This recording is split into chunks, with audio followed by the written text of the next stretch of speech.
क्या सास बन सकती है माँ? अरे क्यों रे? काम में ध्यान नहीं है जो सब्जी में नीरा नमक भर दिया। मुफ्त में रोटी तोड़ने की आदत पड़ी हुई है। ये सब यहाँ नहीं चलेगा। गलती हो गई माँ जी, माफ कर दीजिए। माफी चाहिए? चलो ठीक है, ये नमक भरी सारी सब्जी खत्म कर। कुछ भी फेंकना नहीं चाहिए, मिल जाएगी माफी। सुनैना की शादी कुछ महीनों पहले ही वासु से हुई है, जिसके बाद से उसकी जिंदगी इस नर्क में जल ही रही है। और अब यही सुनैना की आम जिंदगी है, जिसमें उसकी सास हर छोटी बात पर और कभी कभी तो बिना किसी बात के बस उसे परेशान कर खरी खोटी सुनाती ही रहती है। सुनैना, कल मुही कहाँ मरी हुई है? इधर तो आ। सास की आवाज सुन सुनैना भागती हुई उसके पास आती है। क्या हुआ माँ जी? अरे तुझे पता है मेरे पैरों में दर्द रहता है, तो मुझसे बदला लेने के लिए टीवी का रिमोट इतनी दूर रख दिया। अरे मुझे ज्यादा खड़ा कर पैर तुड़वाना चाहती है क्या? आज पूरा दिन तू एक पैर पर काम करेगी। अगर कहीं दूसरा पैर जमीन पर रखा तो मुझसे बुरा कोई नहीं होगा। सास और सुनैना की ये कहानी उसकी ननद सिम्मी बहुत करीब से देख रही होती है, जिस वजह से उसके मन में ससुराल और सास के लिए डर बनने लगता है। इसी तरह दिन बीतते हैं। एक शाम वासु और सुनैना साथ बैठे होते हैं। क्या बात है? तुम दिन पर दिन कमजोर कैसे होती जा रही हो? नहीं तो, आपको ऐसे ही लग रहा होगा। मैं बिल्कुल ठीक हूँ। हो सकता है, पर चलो ध्यान रखना, मुझे कुछ काम है। ऐसा बोल जैसे ही वासु जाता है, तभी सिम्मी वहां आ जाती है। भाभी, आप भाई को माँ के बारे में बता क्यों नहीं देती? वो आपके साथ बहुत गलत करती है। क्या सारे ससुराल वाले ऐसे ही होते हैं? भाभी, मुझे तो शादी ही नहीं करनी, बहुत डर लगता है मुझे। अरे तुम बेकार ही टेंशन ले रही हो, ऐसा कुछ नहीं है।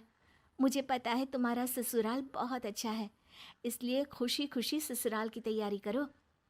सिम्मी तो वहां से चली जाती है, लेकिन सुनैना उसकी बातों से सोच में पड़ जाती है। कुछ दिनों बाद सुनैना के मम्मी पापा और भाई उनके घर आते हैं, जिन्हें देख सास हैरान रह जाती है। आप लोग सुनैना से मिलने आए हैं?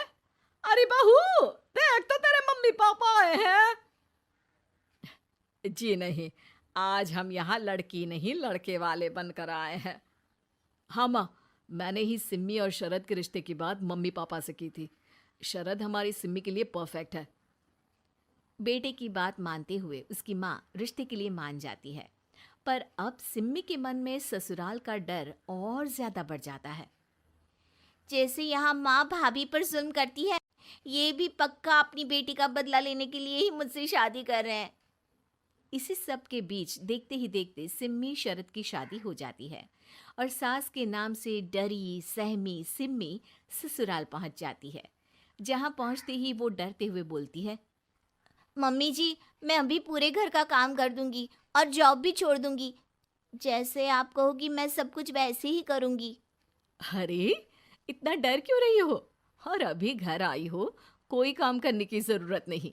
नई शादी है, कुछ दिन आराम करो, घूमो फिरो।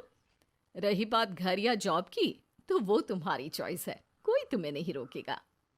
सास का ऐसा व्यवहार देख सिम्मी हैरान रह जाती है और अपनी भाभी सुनैना का ससुराल में पहला दिन सोचने लगती है।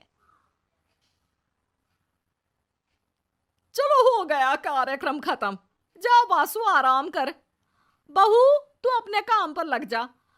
काम से मेरा मतलब है घर का काम, क्योंकि अब से तुम इसके अलावा और कोई जॉब वॉब नहीं करोगी। हाँ। क्या हुआ, कहाँ खो गई?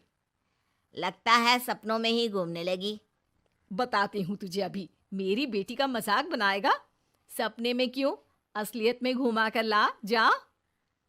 ससुराल की ऐसी इमेज सिम्मी ने कभी सपने में भी नहीं सोची थी। अपने आप को बहू नहीं, बेटी सुन उसे बहुत हैरानी होती है। लेकिन जैसे जैसे समय बीतता है, तो अब सिम्मी को किसी भी जगह से ज्यादा ससुराल अच्छा लगने लगता है। एक दिन सिम्मी सबसे मिलने मायके आती है, तो अपनी माँ को भाभी पर चिल्लाते हुए देखती है। अरे करमजली, अगर मुझे इतना ही पैसा खर्च करना होता तो तेरी जगह घर में नौकरानी ना रख लेती। तुझे लेकर आई जिससे नौकरानी का पैसा बचे, पर तू तो उससे भी ज्यादा खर्चा करा रही है। बस माँ, तुम्हें कोई कुछ बोलता नहीं तो हर हद पार करोगी क्या? अगर यही सब मेरी सास करे तो? अरे तो उनकी बेटी को जिंदा गाड़ दूंगी। तुम्हारे और उनके अंदर यही तो फर्क है माँ। तुम उनकी बेटी के साथ क्या क्या करती हो, सब कुछ पता होने पर भी वो तुम्हारी बेटी को पलकों पर बिठा कर रखते हैं।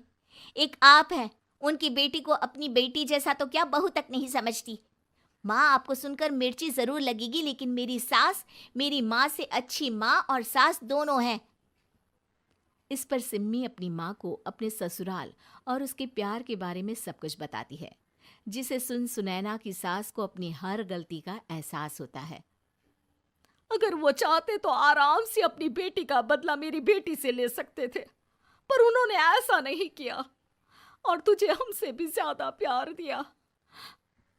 तुम दोनों ही मुझे माफ कर दो। इसके बाद तो जैसे सुनैना की सास का रूप पूरी तरह बदल जाता है। Mission successful. रिवेंज लेना है क्या? दुखी हो जाता है और वो गांव के तालाब के पास के एक पेड़ के नीचे बैठकर फूट फूट कर रोने लगती है।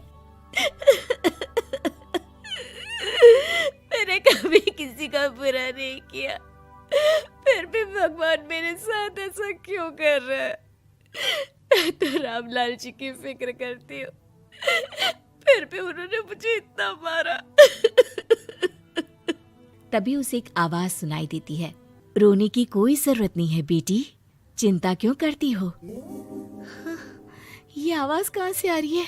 शांति अपने आसपास देखती है, उसे कोई नहीं दिखता। वो ऊपर देखती है जहाँ उसे एक छोटी सी परी दिखती है। आप कौन है? आप तो कोई परी लगती हैं।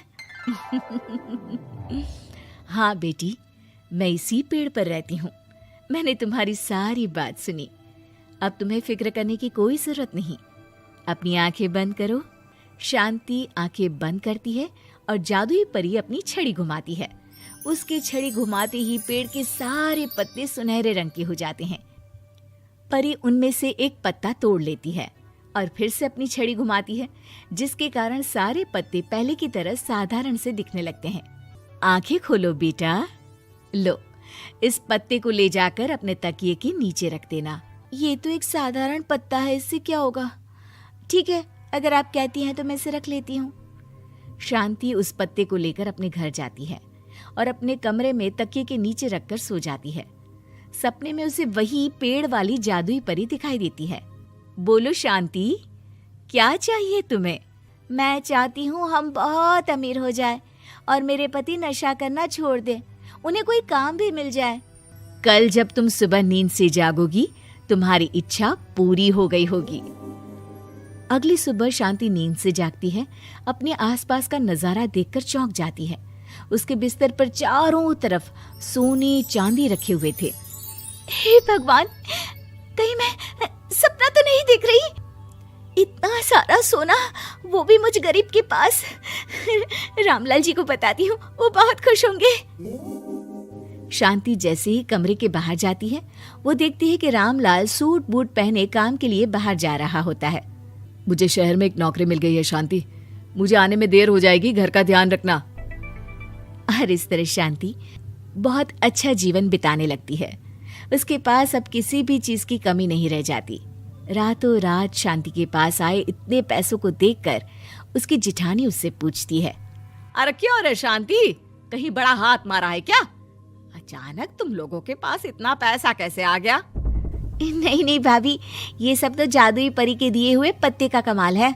शांति जादुई पत्ते के बारे में सारी बात चंदा को बताती है, जिसे सुनकर चंदा के मन में लालच आ जाता है और वो झूठ मूठ रोते हुए उसी पेड़ के नीचे जाती है जहाँ उसकी रोने की आवाज सुनकर जादुई परी कहती है, क्या हुआ बेटा, क्यों रो रही हो?